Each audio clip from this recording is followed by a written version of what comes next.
चातुर्मास हा समासाचा कोणता प्रकार आहे? द्वंद्व समास, तत्पुरुष समास, द्विगु समास, अव्ययीभाव समास.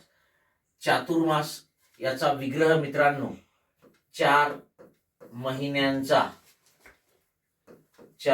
महिन्यांचा समूह असा होतो. 4 महिन्यांचा समूह. ठीक आहे. बघा, जर एखाद्या सामासिक शब्दावरून समूहाचा बोध होत असेल आणि पहिलं पद हे संख्या विशेषण असेल, ठीक आहे, तर तिथे कोणता समास होतो? द्विगु समास. बरोबर आहे. द्विगु समास हा कर्मधारय समासाचाच उपप्रकार आहे मित्रांनो. आणि द्विगु समासामध्ये सामासिक शब्दामधले 2 पद जी असतात, ठीक आहे, या 2 पदामधले संबंध विशेषण विशेष्य असेच असतात आणि पहिलं पद हे संख्या विशेषण असते आणि या सामासिक शब्दावरून समूहाचा बोध होतो. ठीक आहे. आणि मग त्याला आपण द्विगु समास म्हणतो. मग इथे 4 महिन्यांच्या समूहाला आपण चातुर्मास म्हणतो. बरोबर आहे. आता बऱ्याच वेळेला असे विद्यार्थ्यांनी डोक्यामध्ये ठेवलेलं असते की कुठेही पहिलं पद दिसलं की द्विगु समास, असं मुळीच नाही.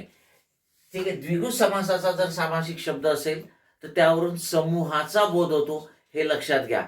अन्यथा दशानन, मग आता दशाननामध्ये पहिलं पद दश आहे आणि नंतरचा आनन आहे, म्हणून तिथे द्विगु समास होणार नाही, कारण तिथे 10 तोंडांचा समूह नाही.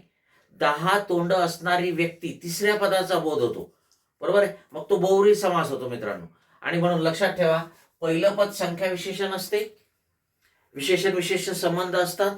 एवढंच पुरेसं नाही द्विगु समासासाठी, त्या सामासिक शब्दावरून समूहाचा बोध होणं महत्वाचं आहे आणि मग त्यावेळेला द्विगु समास होतो.